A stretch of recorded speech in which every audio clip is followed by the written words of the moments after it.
মেয়েদের জন্য জামাতে যাওয়া ফরজ নয়, ওয়াজিব নয়, সুন্নত নয়, এটা একটা নফল মুস্তাহাব কাজ। কিন্তু এই কাজ করতে যে যদি কেউ হারাম কাজ করে ফেলে তাহলে কি ঠিক হলো নাকি? তবে আমরা সবসময় নবীর তরিকাকে একটু বেশিই খারাপ জানি। রাসূলুল্লাহ সাল্লাল্লাহু আলাইহি ওয়াসাল্লাম বললেন যে মেয়েরা মসজিদে যেতে চাইলে বাধা দিও না, পর্দার সহ ফিতনামুক্তভাবে গেলে যেতে দেবে।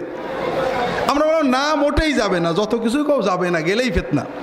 তবে ওয়াজ মাহফিলে মেয়েদের যেতে কিন্তু কেউ বাধা দেয় না, দেয় নাকি? দেয়। হুজুরা কি নিষেধ করেন?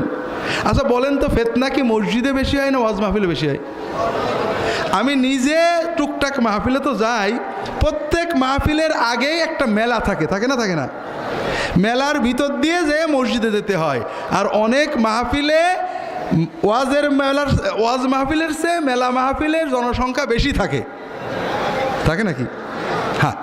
তা আমি যখন গাড়ি চড়ে যাই দেখি যে ওই মেলার মাহফিলে মেয়েরা আসছে ওয়াজ মাহফিলের জন্যই আসছে, কারণ বোঝা যাচ্ছে বোরকা পরা আছে, ওড়না পরা আছে, মোবাইলে গল্প করছে, বন্ধুর সাথে কেনাকাটা করছে। তাহলে ফিতনাটা ওয়াজ মাহফিলে বেশি হয় না মসজিদে গেলে বেশি হয়? আমরা ফিতনার পক্ষে নয়, কিন্তু ওয়াজ মাহফিলে মেয়েদের যেতে দিই। হয়তো বলি যে পর্দার সাথে যাবেন, ফিতনা না হয়, এগুলো সব ঠিক আছে, কিন্তু মসজিদে যেতে দিই না।